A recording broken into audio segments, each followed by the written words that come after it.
今回は、1泊2日、札幌グルメを満喫するために、特急北斗で札幌へ向かっています。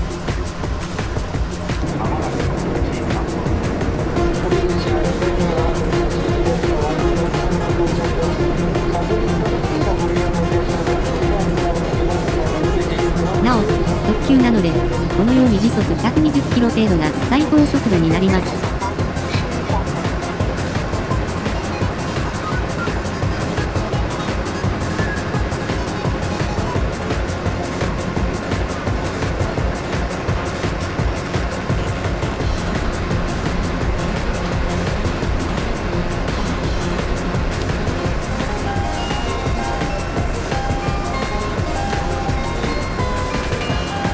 そうこう言っているうちに、もうすぐ札幌駅へ到着します。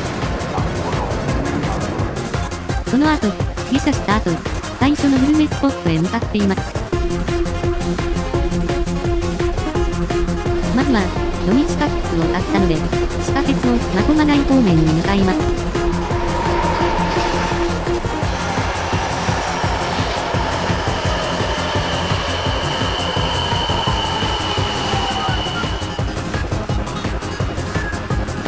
その後、隣の大通駅で下車します。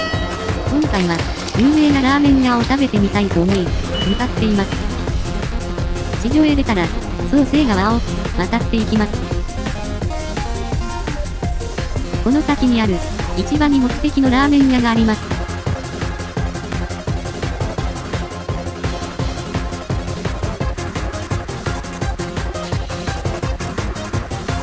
うわぁ、まさかの臨時休業でした。ショックです。その後、他におすすめのラーメン屋があるので、すすきの方面に向かっています。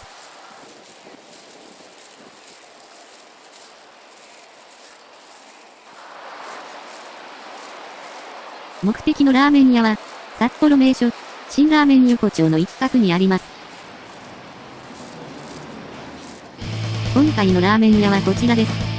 なお、テレビでも取り上げられているようなので、どうやら美味しそうです。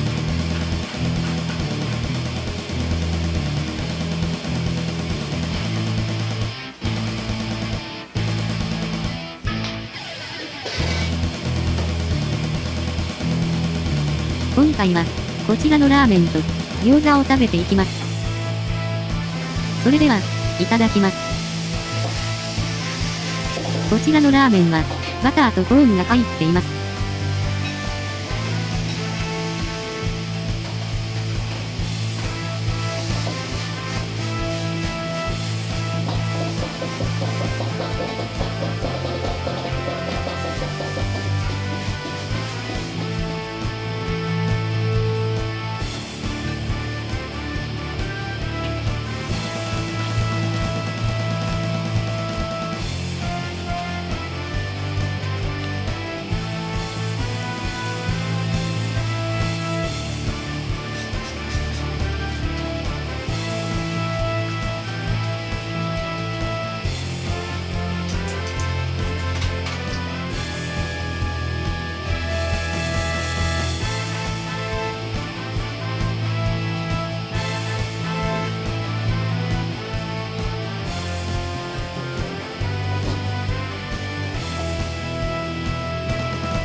味も程よくマッチしています。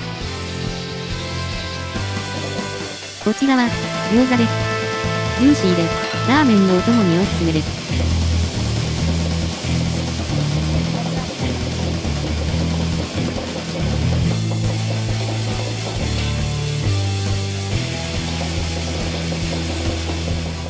その後、食べ終えたので、次のスポットを探しています。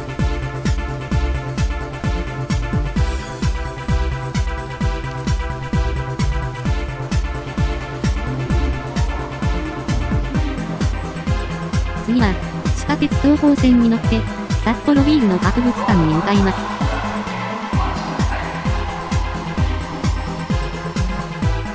こちらの駅で下車したので、これから博物館に向かいます。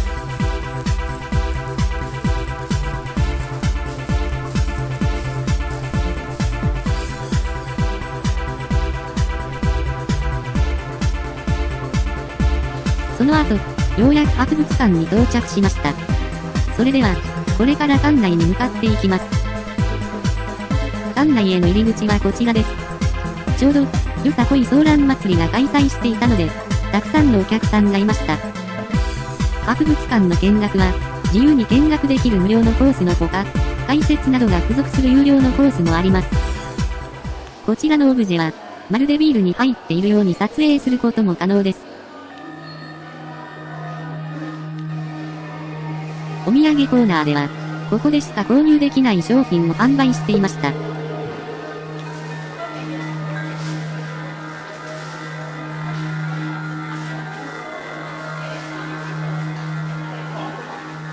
それでは、これから無料の見学コースで見学開始します。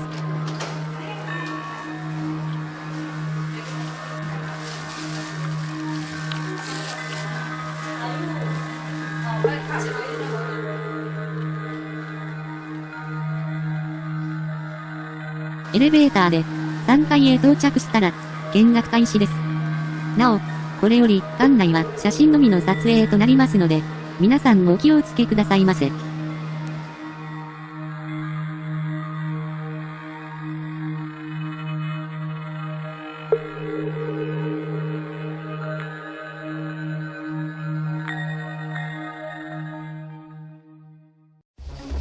無事に見学が終わったので、これから苗穂駅方面に向かっていきます。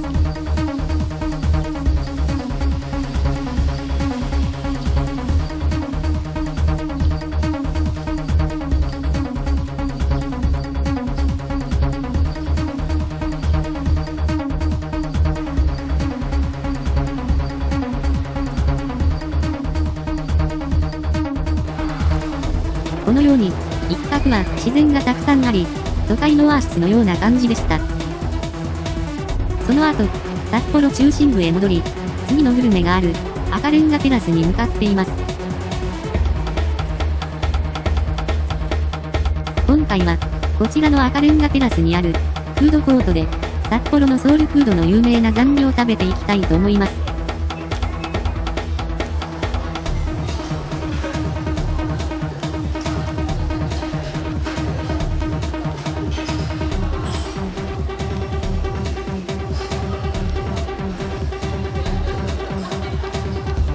今回のお店は、ポテーという札幌市内では行列ができるザンギの名店として有名なお店です。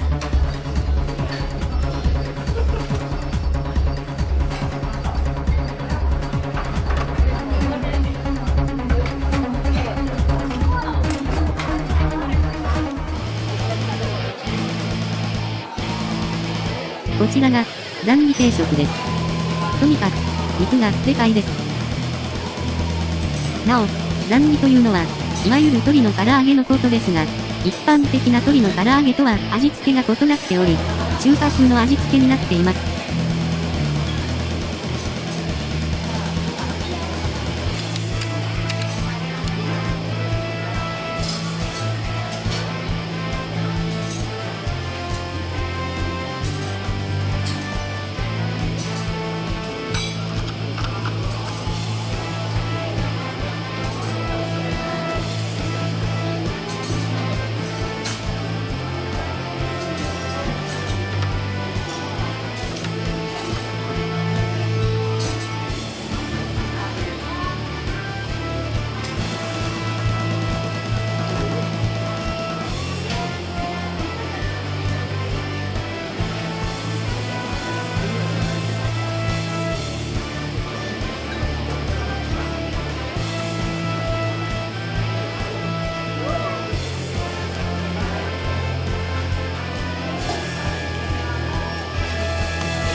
これは、美味しかったです。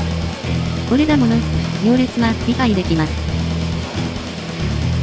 その後、田貫工事にある今回宿泊するホテルに到着したので、これからルームツアーします。今回のホテルは、安く上げるために、カプセルホテルになっています。そのため、簡素です。無事に荷物を預けたので、雪印パーラーでパフェを食べていきたいと思います。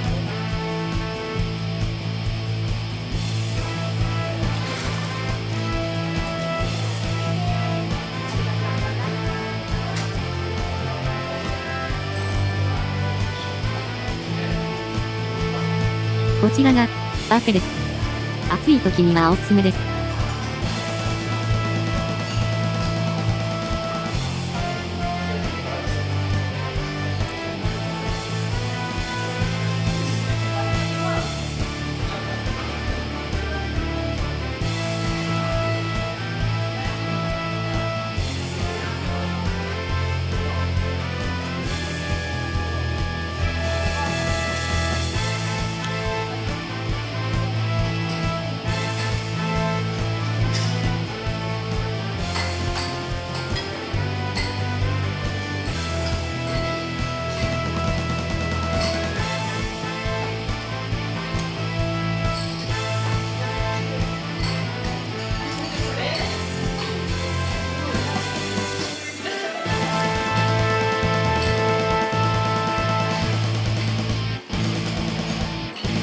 皆さんも、夏休みなど暑い時は、こちらのパフェがおすすめです。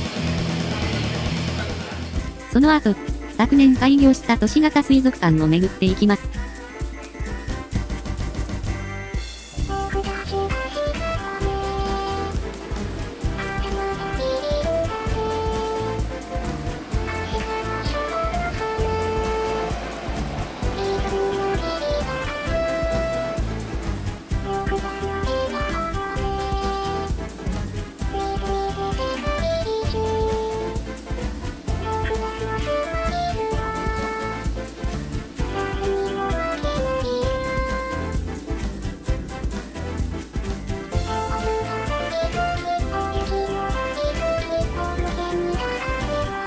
こちらの水族館は、このように一般的な水族館とは異なっているのが特徴です。水族館には、ペンギンもいました。カ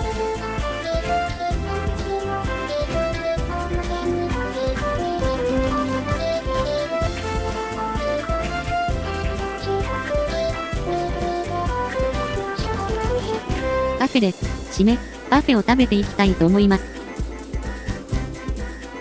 こちらのパフェは、水族館らしい感じです。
他にも、水族館には楽しいスポットがありました。それでは、これから札幌名物のお好み焼きを食べていきます。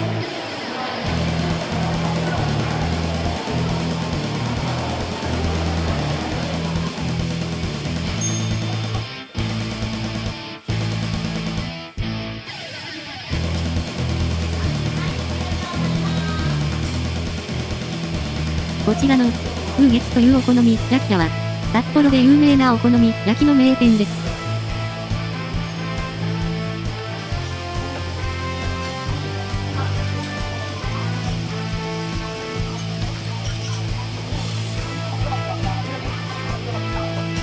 自分で焼いていくのが特徴です。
その後、ホテルに戻り、寝ました。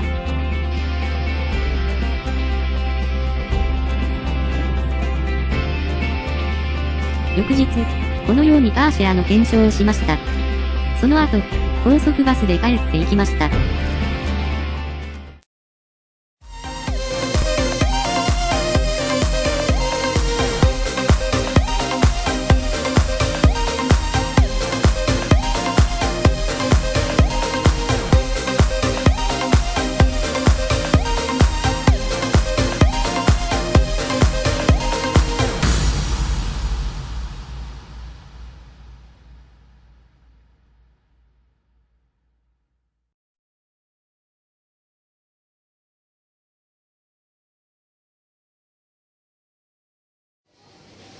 興味を持った方は、チャンネル登録をよろしくお願いします。